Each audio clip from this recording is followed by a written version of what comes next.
The locomotive Elara, let out a final, weary sigh. Its know this steam life billowing isn't across easy, the but sun-bleached I feel platform like. of the Yes, Cedar Jack. Creek station. Elara stood perfectly still, her sensible shoes planted on the dusty wooden boards, as the other passengers flowed around her like a river around a stone. Her entire world was condensed into a single, one carpet bag at her feet. The journey from the crowded, soot-stained city had been long and jostling, a constant tremor of anxiety and hope. That hope felt very fragile now. Under the immense and unforgiving Texas sky, she had come here to marry a man named Silas Crocker. Theirs was an arrangement built on letters and practicalities.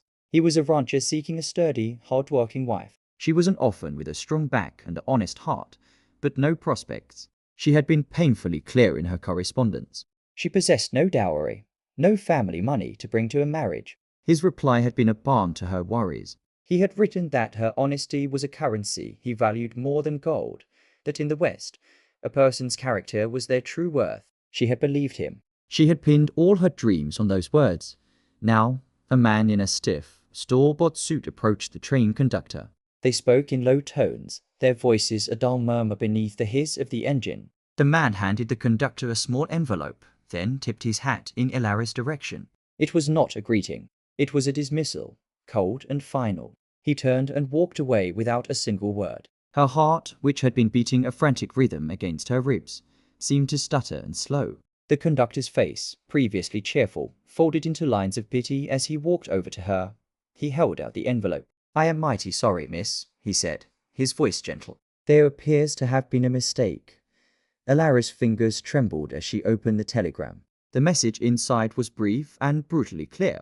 It stated that her prospects were unsuitable. An enclosed return ticket was her ticket back to a life she had desperately tried to escape. The final instruction was a command: do not disembark. But she already had. She was here, in this vast alien land, and she had been rejected before even offering a hello. The reason was left unspoken but understood. She had arrived with nothing. She was nothing. The heat of the sun felt cold on her skin. The sounds of the station faded into a dull roar. She stood there, a statue of shame and shattered hope, with nowhere to go and a 4-hour wait for the train that would carry her back to her failure. Tears threatened, hot and humiliating, but she blinked them back with a fierce determination. She would not cry here. She would not give this place, or that man, the satisfaction. She simply stood, her back straight, and stared at the empty tracks stretching out toward a future that had just been ruthlessly cancelled. The world had narrowed to the rough grain of the wooden platform beneath her feet, and the cruel weight of the telegram in her hand. Elara focused on breathing, on the simple act of drawing air into her lungs and releasing it, a small anchor in a sea of humiliation. The sounds of the station, the chuffing of the train preparing to leave, the distant call of a blacksmith's hammer, all seemed to come from very far away. She was alone, utterly and completely alone under the huge Texas sky. A voice, soft yet clear, cut through the fog of her despair. "Ma'am," it said, a drawl as warm and weathered as old leather. She turned slowly, half expecting another official come to shoo her away. Instead, she saw a man leaning against a support post. He was not like the man who had rejected her. Where that man had been stiff and formal, this one seemed part of the landscape itself. He wore a dusty Stetson hat and clothes that looked made for work, not for show. His face was tanned and kind, with creases around his eyes that suggested he smiled often. He pushed his hat back, revealing a calm and steady gaze. "Ma'am," he repeated, "I couldn't help but see what happened." That was Silas Crocker's man. "I take it the arrangement did not quite work out as planned." His tone was not prying. It was simply acknowledging a fact, with a thread of sympathy woven through it. Elara's pride warred with a desperate need for human kindness. The need won. She held up the small square of paper, her hand trembling only slightly. "It would seem my lack of a dowry makes me unsuitable for marriage," she stated, her voice surprisingly level. The cowboy nodded slowly, his eyes never leaving her face. He seemed to be taking her in, not judging her one dress or her single bag, but looking at her, at the person standing before him. "Silas is a fool," he said, the words simple and direct. "He has a head for numbers and a heart for ledgers. He can count the coins in his strongbox, but he cannot recognize real value when it is standing right in front of him." The blunt assessment was so unexpected, so validating, that Elara felt a lump form in her throat. She had no reply. The man, Jack McAllister, pushed himself off the post and took a step closer. He was not a large man, but he carried a quiet solidity that made him seem immovable. I have a small spread about 5 miles north of here. A few hundred acres, a decent herd, and a ranch house that is sturdy, but has been lonely for a good long while. He gestured vaguely toward the north. I came to town for a pulley block, not a wife. But it seems the train brought both. He looked her directly in the eye, his gaze honest and open. I do not have a wife, and I am not looking for a dowry. I am looking for a partner, someone who is not afraid of hard work or big skies, someone with the courage to travel halfway across the country to seek a new beginning. He paused, letting the immensity of his offer hang in the air between them. That takes a kind of wealth Silas Crocker will never understand. Elara's mind raced. It was madness. To go with a complete stranger, to trust another man so immediately after such a profound rejection. Yet everything about this man, from his calm demeanor to his plain-spoken words, felt genuine. He had seen her humiliation and had not looked away. Instead, he had called it foolishness. He bent down and picked up her carpet bag. His hands were calloused and strong, a working man's hands. He straightened up and looked at her, his expression hopeful but not pushing. A man spends his whole life building his worth from the ground up. The land, the cattle, the home. It is the work of your own two hands that matters, not what you are given. He held her gaze, and in that moment, Elara saw a future reflected in his steady eyes, a future built on shared effort, not on a price tag. So you come with no dowry? That is fine, ma'am. I have got enough for us both. He was not just talking about money. He was talking about faith, about strength, about the shared capital of a life built together. The truth of it resonated deep within her. Without another moment of hesitation, Elara took a deep breath, the dry, sweet air filling her lungs with a new and terrifying promise. Then I suppose, she said, her voice finding a strength she did not know she still possessed, we should go see about that ranch house. Mr. McAllister, a real smile broke across his face then, warm and bright, transforming him. Jack, he said, call me Jack. And as Elara took the arm of the cowboy, her hand resting on the rough, sun-warmed fabric of his sleeve, she knew she was not walking away from her future. She was walking directly toward it. The wagon was a simple, rugged affair, its wooden bed weathered to a soft silver grey by countless days under the same immense sun that now beat down upon them. Jack McAllister placed Elara's single carpet bag carefully behind the seat before offering her his hand to help her up. His grip was firm and sure, calluses rough against her skin, a tangible promise of the work that defined this land.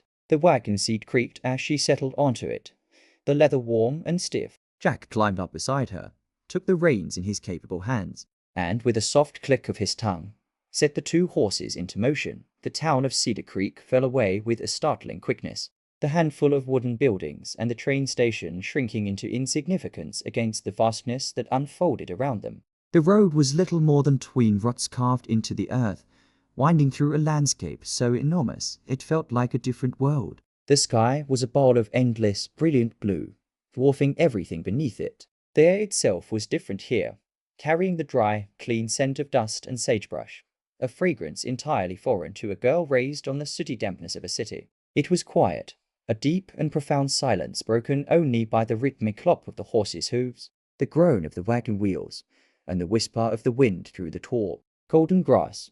Elara sat in silence, her hands folded tightly in her lap, trying to absorb it all. She felt incredibly small, a single speck in a painting of overwhelming scale and beauty. She stole glances at the man beside her. Jack McAllister seemed a natural part of this scenery, his posture relaxed but alert, his eyes constantly scanning the horizon with a quiet ownership. He did not press her with conversation, for which she was grateful. The shock of the morning's events was still a cold stone in her stomach, and the sheer immensity of her new situation was only just beginning to settle upon her. After a long while, he pointed with the tip of his whip toward a low line of hills in the distance. The ranch is just the other side of those rises. It is not much to look at, but the land is good. It is honest. His voice was calm, a steady narration to their journey. He spoke of the weather, of a recent dry spell they were hoping would break, and of the stubborn wild mustangs that sometimes came down from the higher ground. It was not chatter. It was an offering, a way of gently introducing her to the rhythms of the life he led.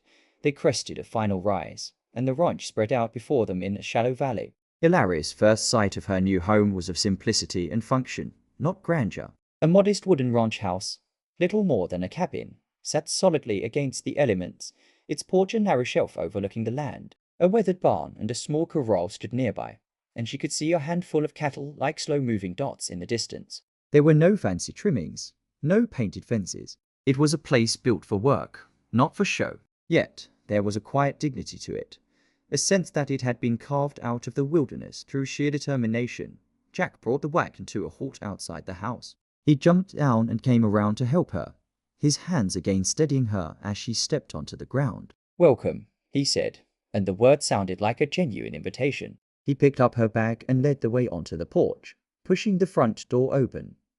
The inside was exactly as she might have imagined from the outside. It was clean, thanks to Jack's obvious efforts, but starkly male and sparsely furnished. A sturdy table, a few chairs, a cast-iron stove, and a simple hearth. There were no curtains on the windows, no rugs on the bare plank floor. A doorway led to what she assumed was his bedroom. He did not hesitate. He walked directly to a second, smaller door she had not noticed and opened it. Inside was a second, smaller room. It contained a narrow bed with a plain quilt, a small washstand, and a single window looking out toward the barn. "This will be your room," Jack said, setting her carpet bag down just inside the door. "I will not trouble you. This is your space, for as long as you want it." The respect in that simple statement, the immediate granting of privacy and safety, touched her more deeply than any flowery speech could have. The next few days were a slow, careful dance of adjustment. Elara woke each morning to the incredible silence, broken only by the sounds of the ranch coming to life. She determined to earn her keep. She asked Jack for tasks. Her first foray into the chicken coop was a comedy of errors, resulting in a flurry of squawking birds and a very flustered Elara. But Jack only laughed, a warm, kind sound, and showed her how to gently collect the warm eggs. She attacked the interior of the house with a vigor born of gratitude, sweeping and scrubbing and airing out every corner. She found a stash of old flour sacks and, with a needle and thread from her meager possessions, began stitching them into simple curtains. She learned to cook on the iron stove, her first few attempts at biscuits being so hard Jack joked they could be used to shore up the barn walls. But he ate them without complaint. In the evenings, they would sit on the porch as the sun set in a spectacular blaze of color. Slowly, tentatively, they began to talk. He spoke of building the ranch, of the challenges of drought and winter. She spoke of her life before, of the loss of her family, of the crowded, noisy world she had left behind. It was not a courtship. It was the slow, steady building of a foundation. A spark of hope, so recently and brutally extinguished, began to glow again within her, fanned by his quiet kindness and the honest work of her own hands. She was beginning to believe that this simple, sturdy place could, against all odds, become a home. The rhythm of the days began to seep into Elara's bones, a steady, sun-drenched cadence so different from the frantic pulse of the city. The initial shock of her arrival had faded, replaced by a new and powerful determination. Gratitude for Jack's rescue was a warm feeling in her chest, but it was not enough. She did not want to be a guest in his home, a charity case he felt obligated to shelter. She wanted to be a partner. She wanted to contribute, to weave her own thread into the sturdy fabric of this ranch until it was impossible to tell where his work ended and hers began.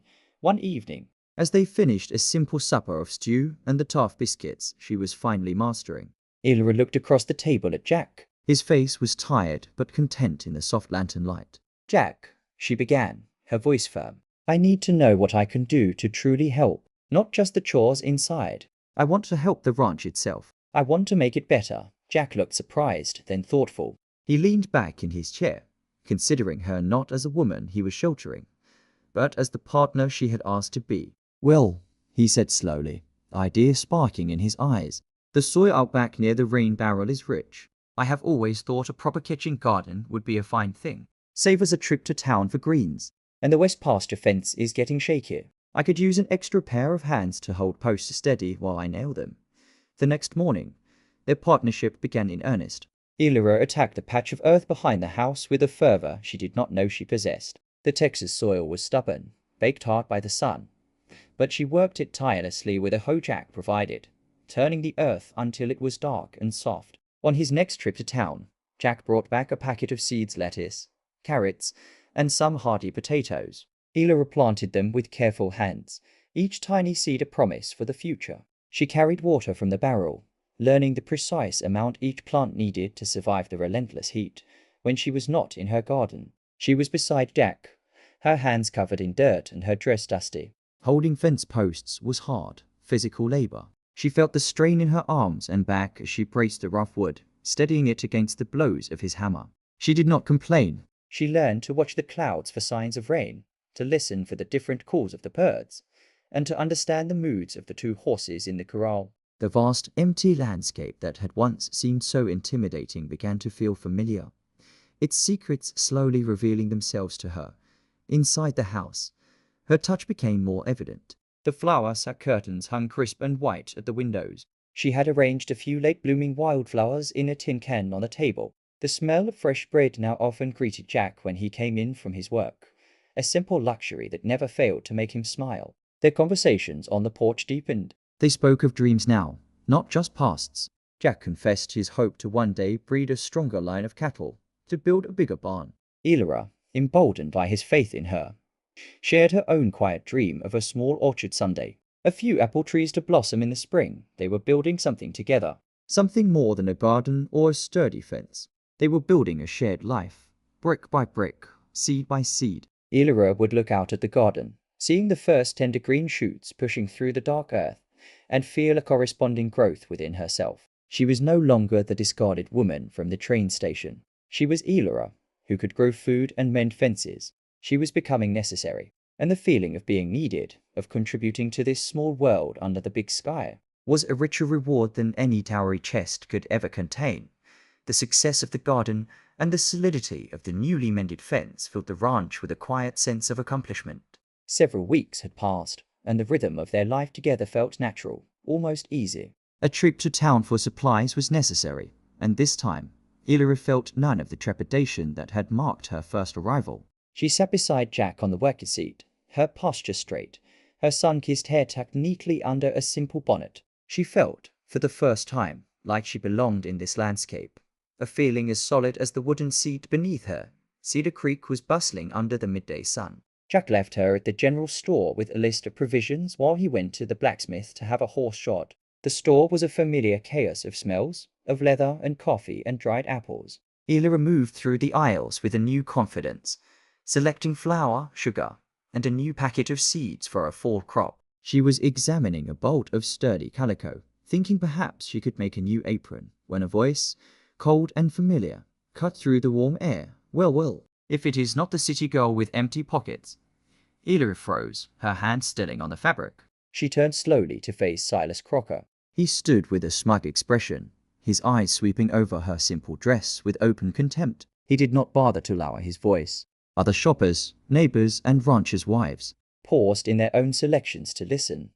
I heard you found yourself a place out at McAllister's patch of dirt, he continued, his tone dripping with full sympathy. I suppose a man with so little cannot be choosy about what or who he takes in. Though I must say, it was quick work for you to find another man to impose upon. I hope you are at least earning your keep this time. The implication was ugly and clear. Heat flooded Elara's cheeks, a burning mix of shame and fury. The whispers around her seemed to grow louder. She opened her mouth to defend herself, to defend Jack, but the words caught in her throat, choked by the public humiliation.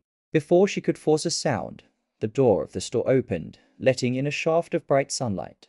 Jack stood there, his frame filling the doorway. He had heard. His eyes, usually so calm and kind, went hard as flint. He took in the scene in a single glance. Elara's stricken face, Silas's nearing satisfaction, the curious, judgmental stares of the onlookers. He did not shout. He did not storm across the room. He simply walked forward, his boot heels clicking firmly on the wooden floor. He moved with a quiet purpose that commanded every eye in the store. He stepped directly between Elara and Silas, turning his back on the richer man in a gesture of profound dismissal, and faced Elara. His gaze softened for just a moment, a silent question. She gave a tiny, almost imperceptible nod, then Jack turned to face the room, his voice calm, but carrying to every corner. Silas, he said, and the name was not a greeting but a statement. You are a poor man. Oh, you have land and cattle, I will give you that. But you are poor in character, and you are poor in kindness. and that is a poverty no amount of money will ever fix. He looked at the gathered crowd, his expression open and honest. This woman, he said, placing a hand gently on Elara's arm, has more courage and strength in her little finger than you have in your entire body. She has turned my house into a home. She has planted a garden that will feed us through the winter. She has stood beside me mending fences under a sun that would wilt a lesser man. Her worth is not in a bank vault. It is in her heart and in her hands. And that is a wealth I would not trade for all the cattle on your ranch. The store was utterly silent. Silas Crocker's face was mottled with anger and embarrassment. Jack did not wait for a reply. He took the basket of supplies from Elara's numb fingers, paid the wide-eyed storekeeper, and then, with a dignity that felt like armor, he took Elara's hand and led her from the store, leaving a stunned silence in their wake. He had not raised his fist, but he had fought a battle for her, and he had won. The ride back to the ranch was wrapped in a heavy, thoughtful silence. The confrontation in the general store hung in the air between them, a spectre that had shifted the very ground beneath their feet. Elara sat beside Jack, her hands clasped tightly in her lap, not in fear, but in a state of profound emotional upheaval. No one had ever defended her like that. No one had ever stood before a crowd and declared her value, not in spite of her lack of worldly goods, but because of the content of her character. Jack's words echoed in her mind, a shield against the old, familiar sting of shame. Jack himself was quiet, his gaze fixed on the distant horizon, his profile stern. She wondered if he was angry, not at her, but at the ugliness they had faced. He had shown a side of himself she had not seen before, a fierce and unyielding protectiveness that had left her breathless. As the familiar outline of their ranch came into view, the tension in his shoulders seemed to ease. The simple, sturdy buildings were a testament to their shared labor, a sanctuary from the judgment of the outside world. They put away the supplies in a comfortable, practiced routine, the familiar tasks that balmed to the raw nerves of the afternoon. The sun began its slow descent, painting the sky in brilliant shades of orange and purple. They found themselves on the porch, as they did most evenings, but the silence tonight was different. It was charged, filled with things unsaid. The events in town had ripped away the last pretense of a simple, practical arrangement. It had laid bare the depth of his loyalty and the strength of the bond growing between them. Jack broke the silence, his voice low and earnest in the gathering twilight. Elara, he began, I need to apologize for what happened today. No one should have to endure such ugliness, especially not in a place that should be your home. Elara turned to him, her eyes soft. There is no need to apologize, Jack. You have nothing to be sorry for. What you did. She paused, searching for the right words. What you did was the kindest thing anyone has ever done for me. You stood up for me. You called me valuable. He looked at her then, really looked at her, his gaze intense. I meant every word, he said softly. This began as a practical solution for both of us. I was a lonely man with a quiet house. You were a woman in need of a safe harbor. I thought that would be enough. He shook his head, a faint smile touching his lips. But it is not. It has not been for a long time. He shifted on the porch step to face her fully, his expression open and vulnerable. This ranch was just land and wood before you came. It was a place to work. You have turned it into a home. You have filled it with the smell of bread and the sight of growing things. You have filled my days with conversation and my evenings with a peace I did not know I was missing. He reached out, his work-roughened hand covering hers where it rested on her knee. The touch was gentle, but it sent a current through her. I cannot imagine this life without you in it anymore. I do not want to. Our agreement started as a business matter, but my feelings have grown into something far deeper. Something real. He took a deep breath, his eyes holding hers captive. Elara, I am asking you to be my wife, my real wife, not for convenience, but for partnership, not for shelter, but for love. I am asking you to build a true life with me.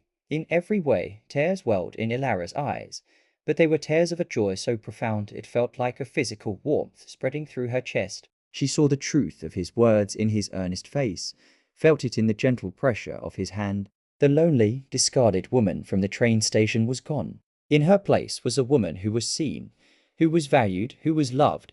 She did not hesitate. She turned her hand under his, lacing her fingers with his calloused ones. A smile broke through her tears, radiant and sure. Yes, Jack, she whispered, her voice thick with emotion. Yes, I will be your wife, in the quiet of the porch, under a ceiling of emerging stars, Their future was no longer just an arrangement. It was a promise. The weeks that followed Jack's proposal were filled with a new and joyful purpose. Their shared labor on the ranch continued, but every task was now infused with a deeper meaning. They were no longer just building a homestead. They were building a life together, a future. They were married on a bright, clear morning in the small church in Cedar Creek. The ceremony was simple, attended by a handful of their new friends from town, the storekeeper and his wife, the kind-eyed conductor, and the blacksmith. There were no lavish decorations or expensive gifts, but the air was thick with genuine happiness. Elara wore a new dress of simple calico, the fabric a cheerful, sprigged pattern she had chosen herself. Jack stood tall and proud in his best shirt, his gaze never leaving her face as they exchanged their vows. They promised to love and to cherish, to honor and to comfort, and every word was a truth they had already lived. After the ceremony, they returned to their ranch, to their home. Life settled into its rhythm, but it was a richer, more complete melody now.